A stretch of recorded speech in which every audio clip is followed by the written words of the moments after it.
Om Sri Sai Ram. Love is the only power. Love is the only way.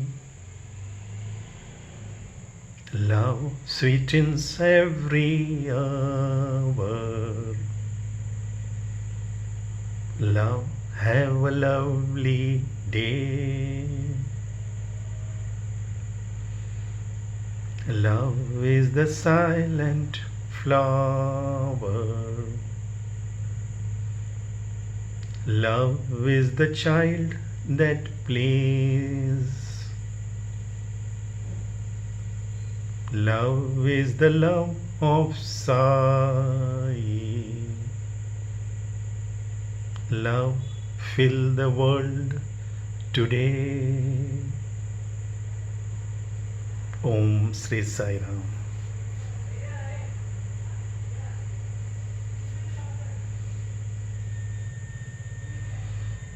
Once a NRI lady devotee entered Swami's interview room.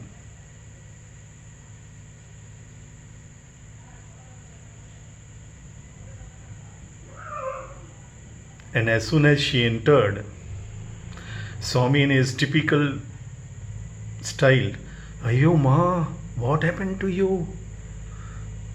You don't have anyone to help you out. She got so embarrassed because all her friends were there in group interview. She started looking around that everything is all right. She was always well dressed and everything perfect like. She said, Swami, why are you carrying so much weight? No one to help you to carry. She again did not know how to react. She was not able to understand. Then Swami clarified, Amma, she was actually wearing so much of gold and diamonds upon herself. So Swami jokingly was telling her that why you have to carry so much of weight upon your body all the time. Less luggage, more comfort, make the life journey a pleasure. The message was very loud and clear. We are not born to earn and accumulate. No ways. It is actually insulting our own birth, to be very frank. Are we here to only earn and accumulate? For 7 generations, maybe 100 generations, we accumulate so much. We don't know our next breath.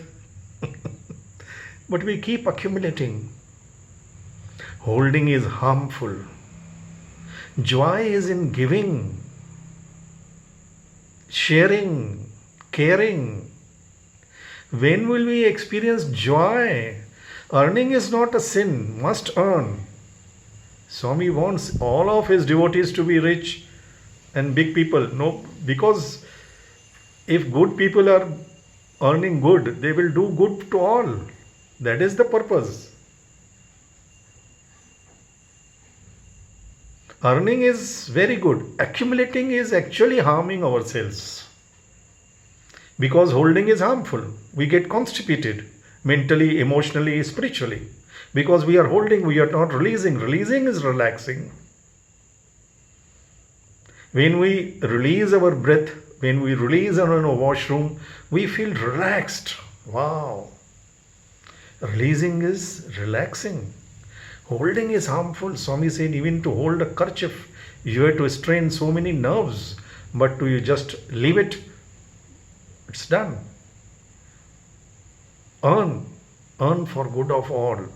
Learn for good of all. Never even accumulate your knowledge in your head. The pustak becomes mastak.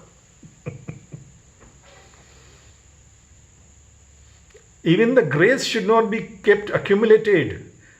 That is why the Sevadal, the Seva organization, the spiritual Seva, go and radiate, they spread His love, what you have received from Him. The more you give, the more you get. If you stop giving, then what is, even if suppose God continues to give, but you stop sharing, You get constipated mentally, emotionally, and even spiritually. And we all know the root cause of all the disease, the beginning is with your constipated body and constipated mind, your constipated system. Today our whole system in the entire world, the social order has become like that. Everybody wants to earn and accumulate. We want to be in the top 7, top 10, top 3 richest people. What rich? We are actually beggars. Beyond certain limits, we gather money to take care of our families in emergency and all, isn't it? But we all know, practically, everybody knows, after certain stage of earning and accumulating, it is we keep taking care of our money and property and everything. We become like their watchmen. We spend all our lives taking care of what we have earned. We even spend sleepless nights sometimes if there's an income tax raid and we have to hide somewhere something. It is a headache, it is a stress upon our bodies. Youngsters are getting blood pressure and all. There's so much stress because we do not know how to share. We do not know how to care. We care for those who would never cry for us.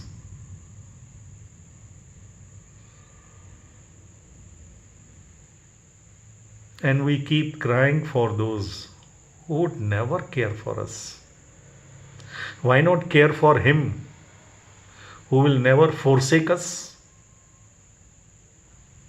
Why not cry for Him who would never forsake us in any situation? That is the USP of this avatar, this God.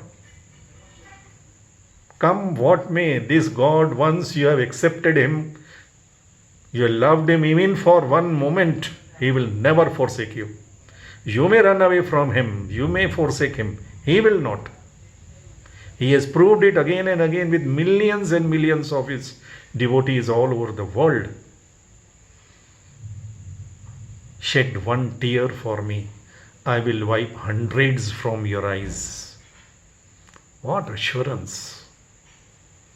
And we waste our lives crying for those who would never care for us. Keep accumulating for those who would never care for us, nor even cry for us. Nowadays we know that everything has become so modern, so-called automatic. When the parent, the father who earned everything for us, he died. I know one of my uncles of my wife, multi-billionaire, he died in Delhi just last year, I suppose. His even dead body was not brought home, not because of pandemic. That when there was no pandemic situation about 2 or 3 years back, just because it is nowadays who will carry, and there in the hospital, everything automatically done over, finish. And last days of his life, he was not able to recognize, nobody cared for him with all the money around him. Because that is not the purpose. We are not born to earn and accumulate. Are we donkeys, Swami says? As he told that lady, why you are carrying everything on your body, this big diamond and everything. You don't need it.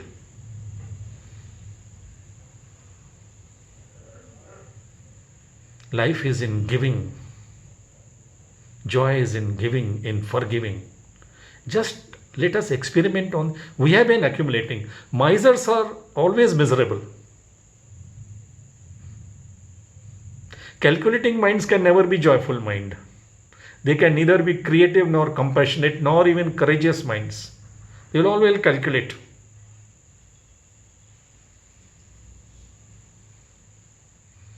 Look at God. Swami once told somebody, I don't keep any accountant because I send every soul empty-handed, and when I have to call back, I call back that soul empty-handed. So simple. Though the balance sheet is always 0, 0, 0. So why this unnecessary? And how much stress? Okay, if we could earn joyfully and live joyfully with all the money and accumulation, Manchiri, please do it. But wise people learn from others' experience. Fools refuse to learn.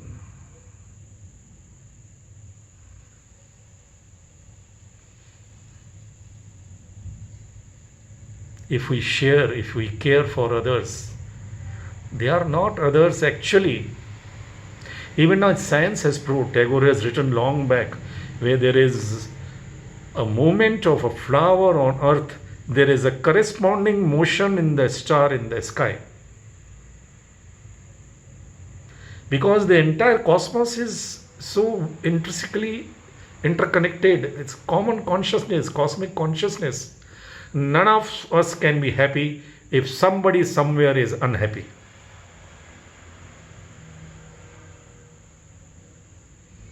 And if that person is unhappy because of our actions, our accumulations, then our soul will not allow us to be, because that is not the quality of soul.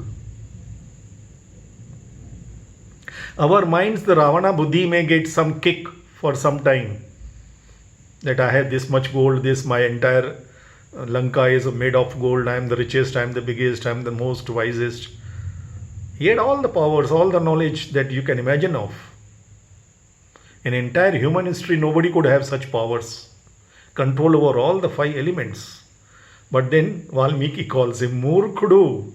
Swami calls him Murkudu, because he did not awaken his own consciousness.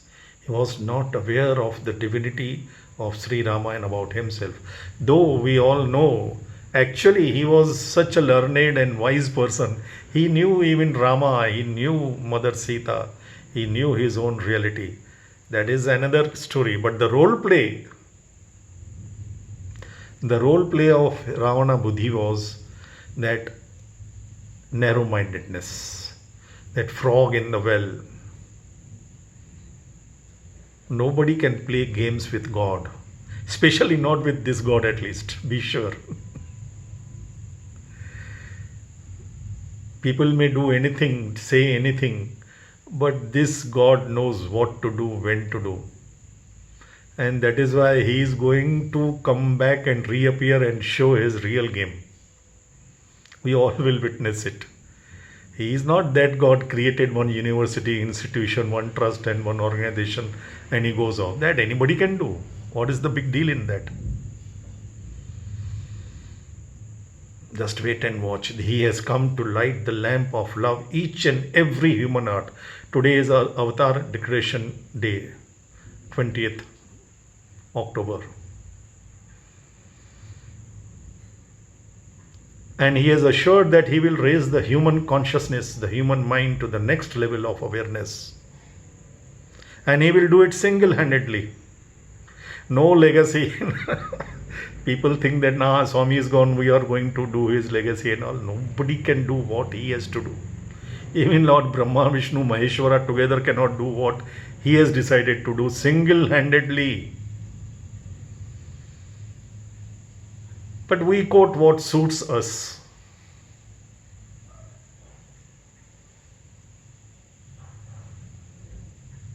This God appeared, it is mentioned in Satyam Shivam Sundaram so many times at 2 places, different places in the same form. Even that South African multi-billionaire, Swami asked him to stay with him for longer time. When he went back, he had tea gardens and something, thousands of workers, he called everybody. Now he was a chained man, he was a very arrogant, very angry like any big corporate person. So he was very cruel with his laborers. So after 1 or 2 months, he stayed with Swami, he got transformed and he went back, he wanted to show everybody how he got transformed. So he arranged a meeting of all his staff in a big hall and he brought a big portrait of Swami to show them. He put a curtain on it and give them a surprise to tell them where he was for all this long time. And when he lifted the curtain and showed the photograph, the painting of Swami, the entire crowd, his laborers were smiling, they were laughing. Then he asked the manager, why are they smiling at me? Why they are giving me such looks? They said, sir, you are telling them that you are staying with this person for 2 months or 3 months and you got transformed because of this person and he is your God. But this person was working with us in our fields all this time. He was living with us. He was eating with us. He was playing with us. He was working with us. He was sweating with us. He gave us so much of love. How can we forget him? And you are introducing him something. So that is why they are smiling and laughing. So now what logic, what sense? It is mentioned in Ramayana, if we believe it, that Mother Sita, when she came, when at last the Ravana was killed and she was coming back to Rama, Rama told her to come through the fire. Lakshmana got wild. He was an angry young man. He said, no ways. If you put my mother Sita to this test, I will go against you. I will not leave you, because he was so emotional. Then Rama explained to him, Lakshmana, do you think that anybody can touch Mother Sita? Any Ravana, for that matter, can kidnap Mother Sita? No ways. This was all our drama. We kept you out of this because we knew that you are emotionally what you are.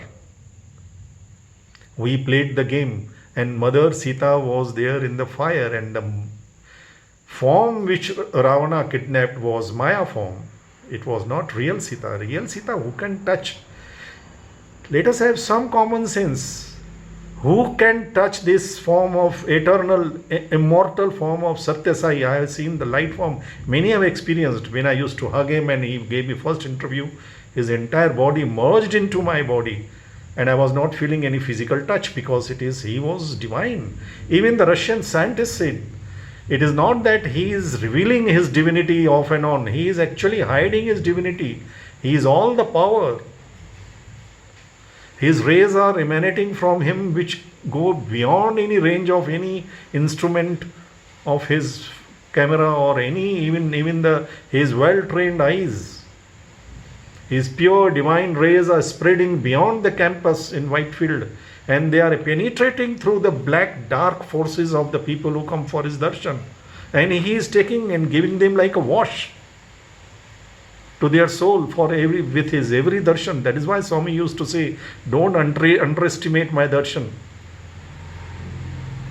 He was warning everybody. Do you think anybody can touch his body and his body falls and then drags his body, all magnetic powers, then bone crack, and then operation surgery is 1 second, third, then iron rod? Which surgeon, which doctor, which hospital can multi-organ failure with this divine form? Unthinkable. Nobody dare. The real Satya Sai form just not vanished or disappeared. It knows. He knows how to play the game. We can't play games with this God. He is playing. When Ravana thought that he is sending Maricha as a deer to kidnap Mother Sita and all that drama he was planning, before he was planning, Rama had already planned everything with Mother Sita. That now Ravana will come, he will do like this, then you send Lakshmana, and then this will happen.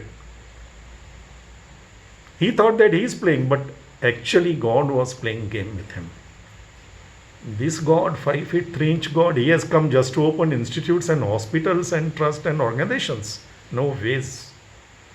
He has come to uplift the entire world. Not this, how many devotees are there about Satyas? Not even 1% of the entire world population. But he has come for everyone. Not only humans, he will uplift every consciousness to the next stage. Who can do it? And who can touch his body? Yes, his body may be there. I don't deny that. But that is not the immortal divine body of Satya Sai Baba. He can appear. He was there with Mr. Nair, Dr. Nair, in London. He used to sit with me when I used to give talks at Dr. Dharam's house, the head of department of super specialty hospital. Every Wednesday, 150 talks. He was sitting next to me. Dr. Nair, gentleman, honest, pure soul. Swami stayed with him in London, in his house, for 7 days. And that point in time, Swami was also functioning, giving darshan in Puttaparthi during that 6th June 1993 incident. Swami materialized so many things for him, which he showed me, which cannot be bought anywhere. They are unique materializations. Swami ate food, used washroom, had bath, he used to do bhajans with the entire family, everything. Same form, Satyasai form. This God is beyond our human comprehension. It is our utter foolishness if we try to limit this God. No, quote this and quote that, and he will not come. And then who stops him? Who questions him? Of course, it is his decision. And he has to finish. No lesser authority can carry forward his legacy. None of us is qualified to do it. And it is not our fault. We are not qualified. We are not eligible. That is why he declared in the very first World Conference 1968 in Dharamkshetra, I will do everything single-handedly. I will lift the whole range of mountains. I'll have to walk in the sky. The entire world will come here. It has to happen. Jai Bolo Bhagwan Sri Satya Sai Baba Ji ki Jai.